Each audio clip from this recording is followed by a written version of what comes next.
अस्सलाम वालेकुम स्टूडेंट्स, बिस्मिल्लाहिर्रहमानिर्रहीम। और today's topic is the Sun Rising poem. इसकी क्रिटिकल एप्रिसिएशन करते हैं जॉन डन की। ये पोइम, इसकी टेक्स्ट हम पहले कर चुके हैं। तो ये पोइम जो है वैसे तो सन के बारे में, लेकिन इसमें कहीं भी जॉन डन ने सन की तारीफ़ नहीं की, बल्कि उसको स्कॉल्ड किया है, उसको डांटा है, उसे झगड़ा है कि तुम इतनी जल्दी क्यों निकल आते हो, तुम मुझे और मेरी बिलव्ड को डिस्टर्ब करते हो, हमारी नींद को ख़राब करते हो। तो पूरी पोएम में जो है ना वो इसी सन के साथ जो है बहस कर रहा है। और ये सन जो है ये ओल्ड इंग्लिश में लिखा हुआ है, इसलिए इसका स्पेलिंग SUNN सन है। तो ये सन सूरज वाला ही सन है, लेकिन ओल्ड इंग्लिश में जो था ना इसके ये वाले स्पेलिंग यूज़ होते थे। तो स्टार्ट करते हैं critical appreciation. This is the poem written by one of the greatest poets in history of English literature. कि ये poem history of English literature में जो बड़े अजीम शायर गुजरे हैं उनमें से एक राइटर की है, पोइट की है, जॉन डन की है। This poem has been written by John Donne who was regarded as pioneer of in the field of metaphysical poetry. इनको जो है मेटाफिजिकल पोइट भी कहा जाता है। मेटाफिजिकल पोइट पे भी मेरा एक लेक्चर है, वो आप सुन सकते हैं। He was arguably one of the renewed poet in the history of metaphysical poem. उनको जो है मेटाफिजिकल पोइट्री की वजह से, मेटाफिजिकल पोइम की वजह से जाना जाता है। This poem depicts the love and respect the author had for his wife. इस पोइम को पढ़ने से हमें ये पता चलता है कि यानी जो जॉन डन है वो अपनी बीवी से, अपनी वाइफ से जो है कितनी मोहब्बत करते हैं, उनकी कितनी केयर करते हैं। This poem has been written as a farewell tribute to his wife. और ये भी कहा जाता है कि ये पोइम जो थी ना वो उसने उसको फेयरवेल के तौर पर लिखी थी। मतलब वो यानी जो जॉन डन थे ना उनको किसी काम के लिए, किसी मिशन के लिए इंग्लैंड जाना पड़ रहा था, तो वो इंग्लैंड जाने से पहले उन्होंने फेयरवेल के में ये पोइम लिखी थी। This poem was being written before he left her and went to England. The Sun Rising analysis shows that it is a famous love poem by John Donne from songs and sonnets। उसकी collection है जिसका नाम Songs and Sonnets है। ये poem उस जो collection का हिस्सा है। In fact due to this beautiful poem John Donne gain fame in the world of literature. इस पोइम की वजह से, इस खूबसूरत नज़म की वजह से जॉन डन को लिटरेचर की वर्ल्ड में बड़ी जो थी शोहरत मिली थी। The poem is entirely unexpected and unconventional due to which reader experience a new kind of poetic wit. ये पोइम जो है ना अनकन्वेंशनल का मतलब होता है गैर रस्मी सी है, और मतलब यानी कि हम कोई इमेजिन ही नहीं कर सकता कि जॉन डन भी ऐसी बात कर सकते हैं, ऐसी पोइट्री लिख सकते हैं। Many poets and critics have done an analysis of the Sun Rising but none of them criticised it. के बहुत से क्रिटिक्स ने और बहुत से पोइट्स ने इसको स्टडी किया, इसको क्रिटिसाइज करने की कोशिश की, लेकिन उनको कोई भी ऐसा पॉइंट नहीं मिला जिसको वो पॉइंट आउट कर सकें। Every poet, writer and critic appreciated the imagery, background setting and style of the poem. Her writer ने, हर पोइट ने, हर क्रिटिक ने इसकी इमेजरी की, इसके स्टाइल की, इसकी सेटिंग की, इसके बैकग्राउंड की तारीफ़ की थी। One of the main reasons why this poem is famous इस इट्स स्टार्ट। इसका जो स्टार्ट है ना वो उसने बहुत अच्छा लिया। वो सूरज को जो है ना कभी फूल कहता है, कभी कहता है कि तुम अनरूली हो, इस तरह की लाइन से जो है ना पोइम का स्टार्ट लिया है, क्योंकि आप टेक्स्ट पढ़ चुके हैं तो आपको अंदाज़ा होगा। It opens with abrupt colloquial dialogue. मतलब ये एक बहुत ही जो है ना बोलचाल वाला जो डायलॉग है उसके साथ स्टार्ट करता है। Moreover it shocks the reader from its initial lines. के रीडर्स जो हैं वो इसकी इनिशियल लाइन्स, इसकी स्टार्टिंग लाइन्स को रीड करके ही शॉक हो जाते हैं, हैरान रह जाते हैं। Done is famous for being unromantic, highly realistic and making witty remarks. यानी जो जॉन डन के बारे में ये बात काफ़ी मशहूर है कि वो एक अनरोमांटिक पोइट है और वो रियलिज़म पे जो है बिलीव रखता है, रियलिज़म को रियलिस्टिकली हर बात जो है अपने पोइट्री में करता है। This poem is an answer to those critics who criticize Donne for his cynical poetry। अब जो है ना उनको इसके अलावा कुछ क्रिटिक का ये मानना है कि जॉन डन जो है ना वो सिनिकल पोइट है। सिनिकल पोइट उसे कहते हैं जो कि ना अपने यानी एक बंदा जो है वो दूसरे से जब मोहब्बत करता है लेकिन अगला बंदा उसको मोहब्बत को ना माने, उस पर शक शुबा करता रहे, डाउटफुल रहे, उसकी मोहब्बत पर यकीन ना करे। तो जॉन डन को भी जो है ऐसा ही सिनिकल लव वाला सिनिकल पोइट्री उनको कही जाती है। For instance C.S. Lewis says that Donne love poetry is nothing but a note of contempt for women। वो कहता है कि यानी जो है ना ये जो जॉन डन की जो पोइट्री है ना वो उसमें कुछ भी नहीं है, सिर्फ जो है ना वो औरत को जो है क्रिटिसाइज़ करता है। C.S. Lewis का ये मानना है। The Sun Rising analysis reveal the poet against romanticism. अब सन राइजिंग जब हम पोइम पढ़ते हैं तो हमें पता चलता है कि जॉन डन जो है वो रोमांटिसिज्म के कितने खिलाफ हैं। ही does not glorify the beauty of women. उन्होंने औरत की खूबसूरती को इस पोइम में नहीं बयान किया। Donne neither appreciates the prettiness of women nor does he adore any natural object। अब इस पोइम में ना जॉन डन ने औरत की खूबसूरती की बयान की है, ना ही किसी नेचुरल ऑब्जेक्ट की तारीफ़ की है। ही ओनली इलस्ट्रेट्स हिज इमोशन। वो सिर्फ अपने इमोशंस को, अपने जज्बात को बयान करता है। Thus Donne's attitude is entirely unconventional so as in this poem. तो इसमें उसका जो रवैया है, जो बिहेवियर है पूरी पोइम में अनकन्वेंशनल है, गैर रस्मी है। Greek use to worship the sun. अब जो ग्रीक जो ईरानी लोग थे ना वो सन की, सूरज की जो थे इबादत किया करते थे। कीट्स फाइंड रोमांटिसिज्म इन राइजिंग सन। जब कीट्स जब वो चढ़ते हुए सूरज को, तुलू होते हुए सूरज को देखता था तो वो उसको बहुत अच्छा लगता था। Pop seek player in sun rays. अब जो अलेक्जेंडर पॉप थे उनको सन की जो शुआएँ थी ना वो बड़ी प्लेयर देती थी, बड़ी खुशी देती थी, but done does not feel any good thing in it. लेकिन सूरज जो है वो जॉन डन को बिल्कुल भी अच्छा नहीं लगता, वो उसे डिस्टर्ब होता है, उसे डांटता है। Instead of praising the moment of the Sun Rising, बजाय इसके कि वो सूरज के तुलू होने की के लम्हे की तारीफ करे, डन स्कॉल्ड, डन उसको डांटता है। He does not like the morning rays of the sun, उसे सूरज की जो सुबह की शुआएँ होती हैं वो बिल्कुल भी पसंद नहीं है। Rather he says that these rays disturb he, वो बल्कि ये कहता है कि ये शुआएँ उसको डिस्टर्ब कर देती हैं, उसकी नींद को और उसकी महबूबा की नींद को ख़राब कर देती हैं।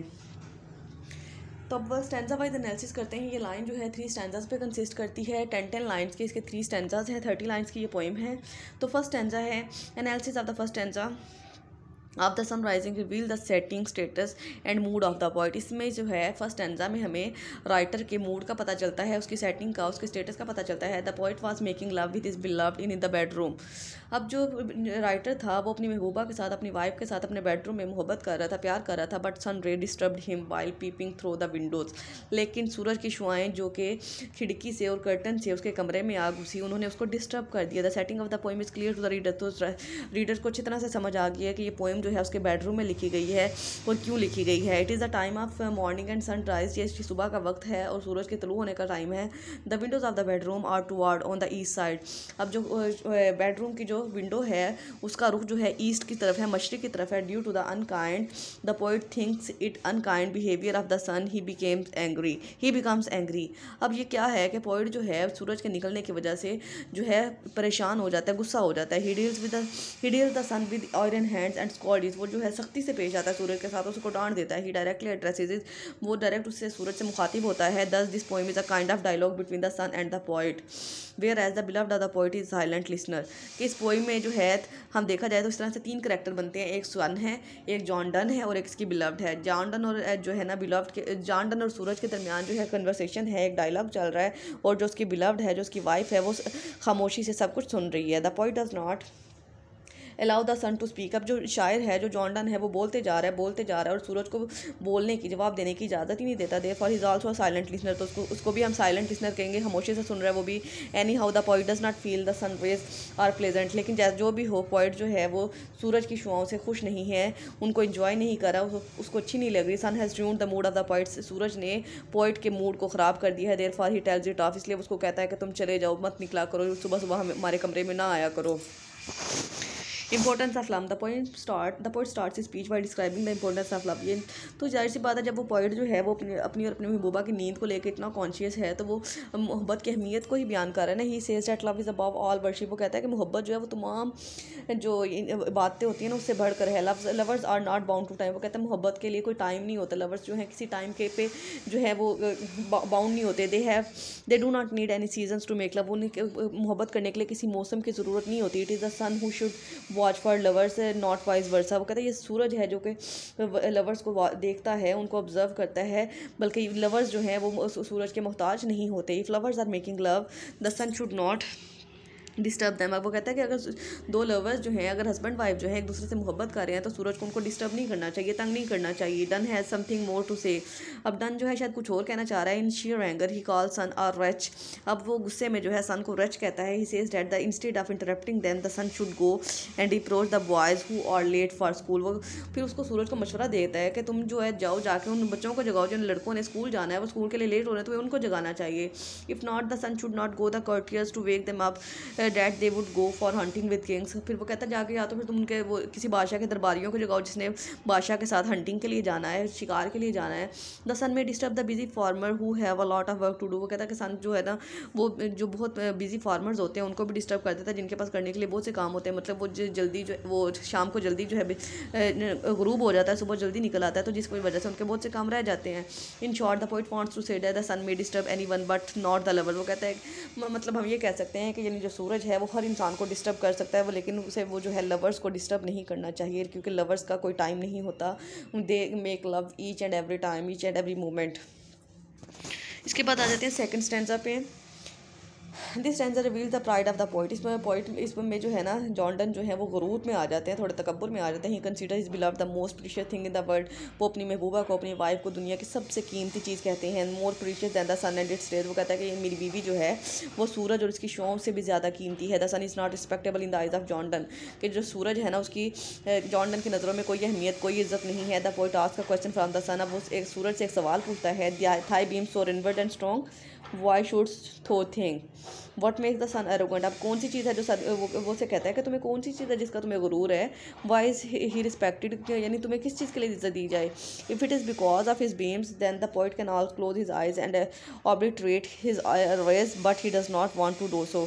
अब जो है ना वो उसको सूरज को कह रहा है कि यानी अगर तुम्हें ऐसा लगता है कि तुम्हारी शुआओं में, तुम्हारी बीम्स में बड़ी ताकत है तो तुम ऐसा गलत सोचते हो, तुम्हारे पास कुछ भी नहीं है। वो कहता है कि अगर तुम्हारी यानी तुम्हारी जो सूरज की रोशनी है ना वो मेरी एक पलक झपक की मार है, मतलब मैं अगर एक दफ़ा पलक झपकूँ तो ये जो है तुम्हारी रोशनी को ग्रहण लग जाएगा। लेकिन वो कहता है मैं ऐसा नहीं करूँगा, क्योंकि अगर उसने ऐसा किया तो वो उसकी आंखें बंद होगी और उसकी महबूबा का चेहरा उसकी आंखों से ओझल हो जाएगा। और वो चाहता है कि एक लम्हे के लिए भी उसकी महबूबा का जो चेहरा है, उसकी वाइफ का जो चेहरा है, उसकी आंखों से ओझल ना हो।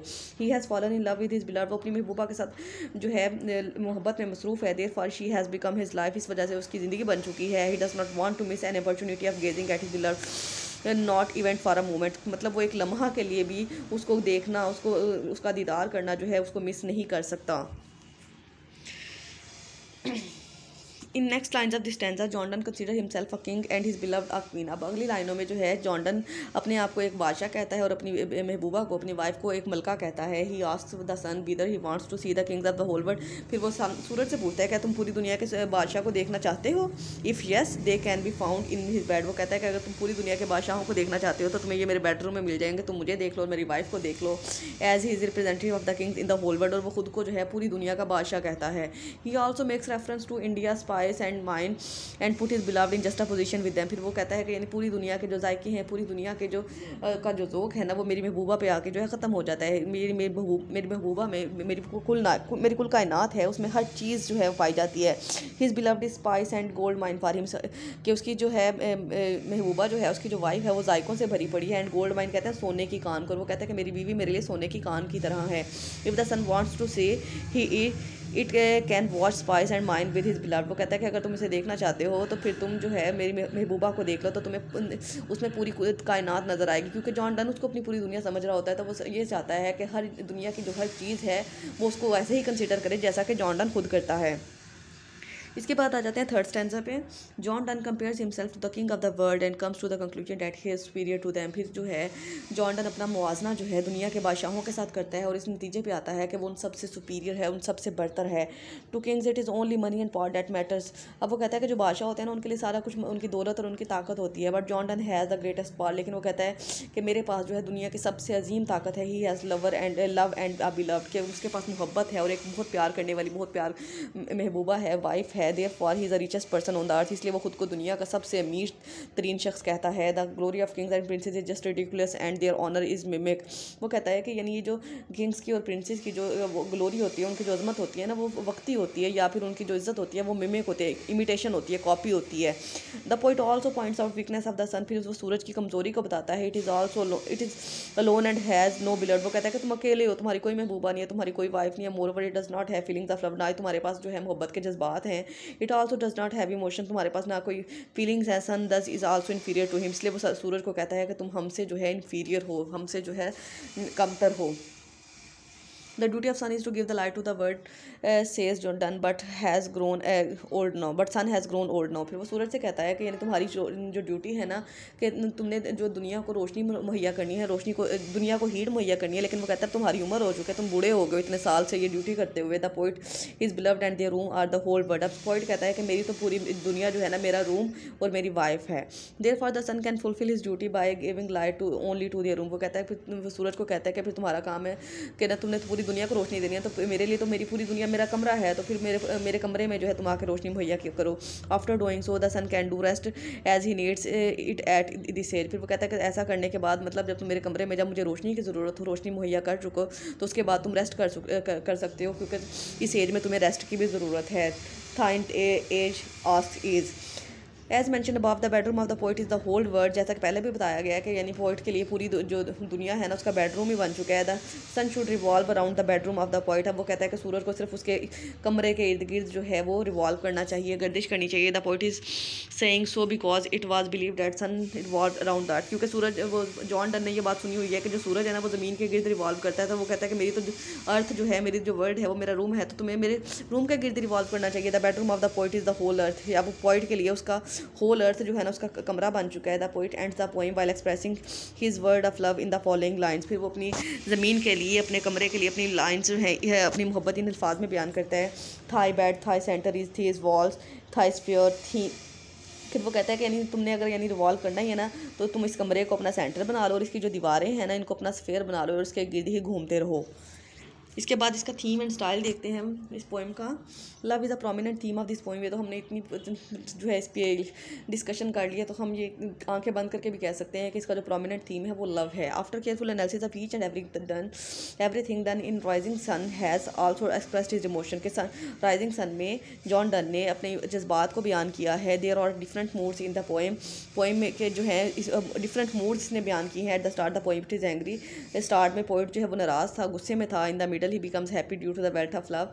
लेकिन दरमियान में आके जो है वो अपने पास मोहब्बत की ताकत की वजह से जो है खुश हो जाता है। In the and he feels proud of his wealth. और लास्ट में आके वो अपनी दौलत पर, अपनी बिलव पे, अपनी महबूबा पे जो है फ़ख्र महसूस करता है। In this poem there is a development in thoughts. तो हम ये कह सकते हैं कि इस पोइम में जो है थाट्स और आइडियाज़ जो हैं वो डेवलप होते रहे हैं, चेंज होते रहे हैं। Images and objects are the sun, bedroom curtains, windows, mines, kings etcetera, ये सारी इमेजेस यूज़ की गई हैं।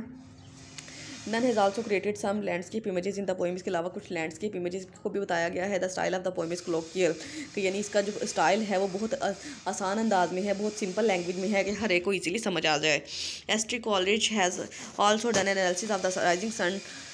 हम एस टी कॉलरिज ने जब सनराइजिंग पोइम का एनालिसिस किया था, to conclude his comments are worth mentioning, तो उसने इसके बारे में कुछ कमेंट्स किए थे जो कि बहुत ज़्यादा वर्थी हैं। The poem is characterise by true vigorous exultation both soul and body in full new sense. यानी ये जो पोइम जो है उसमें मुकम्मल बयान कर दिया गया है जिस्म के बारे में और रूह के बारे में, उसके इमोशंस के बारे में, हर चीज़ जो है टू द फिल जो है भरी पड़ी है। इसके अलावा इसका कंक्लूजन आपने 8 to 10 लाइंस का कैसे बनाना है वो मैंने आपको जो how to write a question या how to attempt a question वाली वीडियो है उस लेक्चर में मैंने बताया था कि किसी भी क्वेश्चन का जो आपको अगर पेपर में आ जाता है तो उसका कंक्लूजन कैसे निकालते हैं। तो उसमें आपने उसको आपने वॉच करना है और फिर आपने इसका कंक्लूजन 8 to 10 लाइंस का लिख के मुझे आपने सेंड करना है। आई होप तो कि आपको लेक्चर के अच्छे से समझ आ गया। फिर भी कोई एमबीक्यू हो तो आप मुझसे पूछ सकते हैं। अगर वीडियो अच्छी लगे तो लाइक, कमेंट एंड शेयर ज़रूर करें। अल्लाह हाफ़िज़।